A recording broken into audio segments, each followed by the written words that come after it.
The COVID-19 podcast series on Asake Online. COVID-19 podcast series on Asake Online.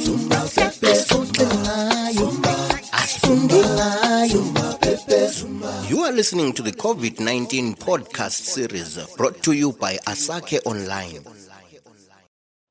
Hello everyone and welcome to our Asake podcast series. My name is Gracious Nyati, and in this episode we talk about entrepreneurs who rose during the lockdown and have given rise to the name COVIDpreneurs. So while most of us could not fight the edge of being in our pajamas all day long, there are quite a number of people who rose to the occasion. Entrepreneurship is accelerating at a fast rate during the COVID-19 and lockdown period. People are being creative and innovative. New ideas have been devised to respond to emerging needs. Traditional business approaches have been disrupted and new transformational methods are being embraced. Let's hear how these individuals were tapped into the entrepreneurial spirit, shall we? Hi, my name is Tatinda Ashbot Nduku. I'm doing my final year at NAST for Industrial Engineering. On what prompted me to start my business is this year, around February, I dropped my phone. The hardest part for me is I had saved up around 8 months for me to buy the phone. How I got my capital when I started my attachment in 2019, I was attached at a company where they didn't pay attaches, so I had to find ways on how I can fund for transport and money to use. So I started selling airtime and some CESA tokens. So I've been doing that since then. I've bought my phone and I've also bought my own laptop and things like that. My typical business day is I've shifted from selling airtime, since right now I'm not at home. That's where the business is. It's actually a boom, so I've shifted to mobile nano coating.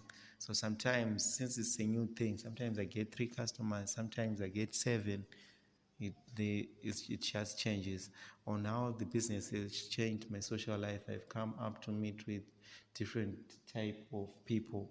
Some people, they inspire you, then they tell you, you can also diversify and venture into this and that. So it has shown me another side of life that I never thought of. My long-term vision is to have my own engineering company one day.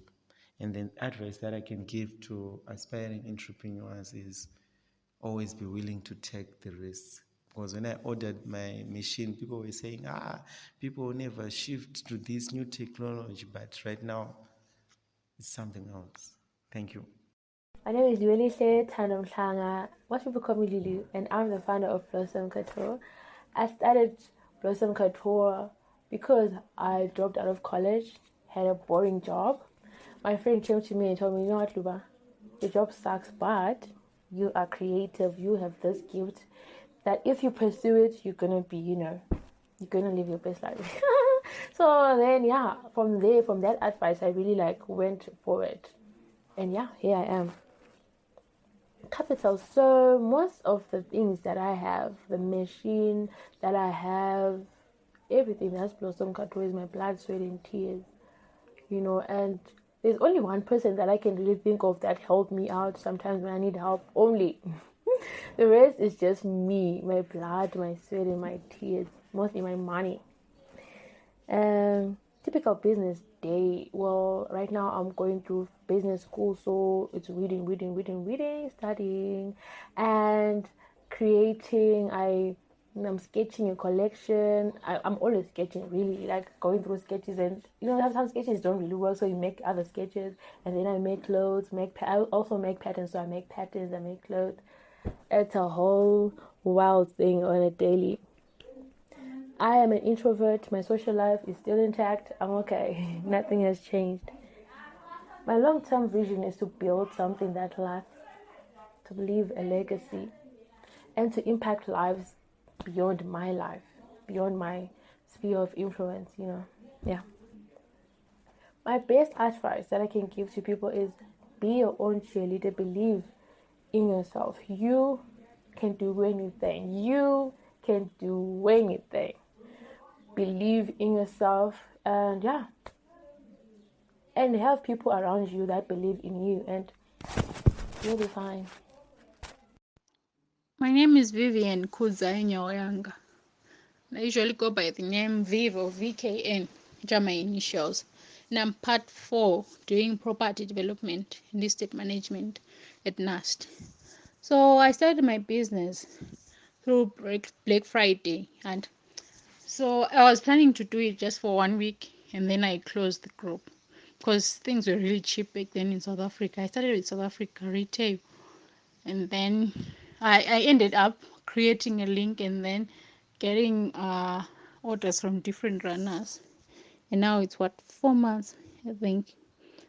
I didn't start with any capital. I was staying in town, Blawayo CBD, and I can say the capital I used was the money I got from people because most things are available on order. That's how I got my capital. I didn't really need capital. And then my typical business day, usually I wake up in the morning and then I do other things, and then when I'm online, usually I'm online because I'll be posting stuff. So I post almost every day. Every time I get an update, I post. And my business has changed my social. I'm more sociable now. I talk to people much better, and I'm friendly. And it seems like it's easier to talk to people now. So I actually know more people through that.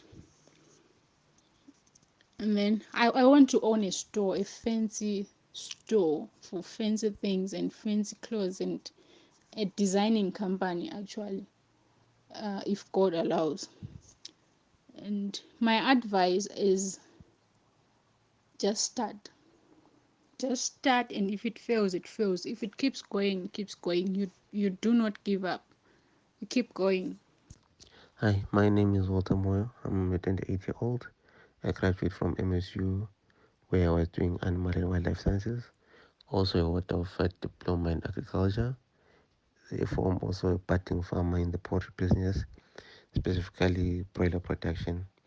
So I started the business because of the passion, the love that I have for animal science and for agriculture as well.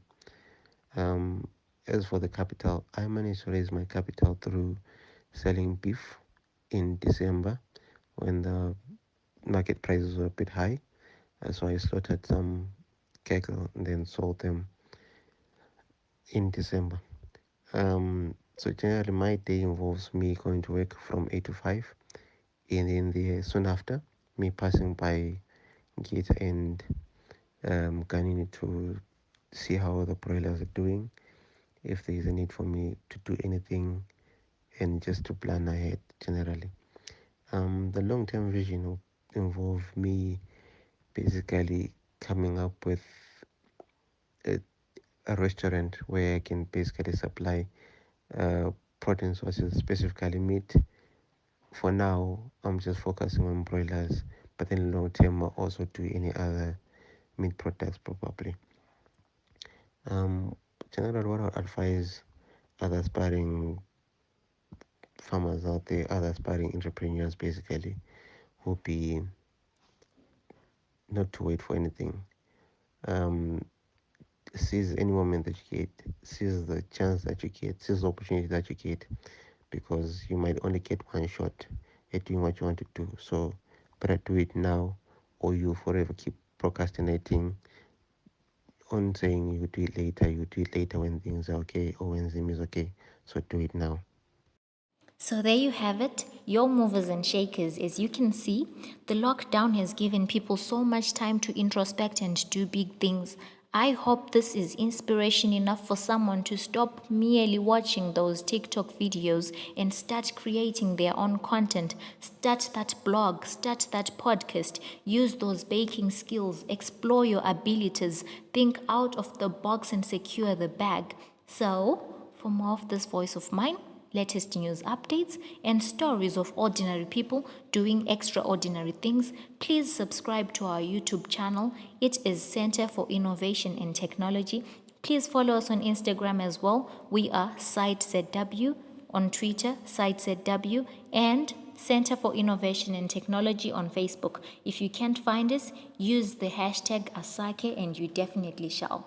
For more information, our website is site.org.zw, .zw, .zw, .zw, .zw, .zw, .zw.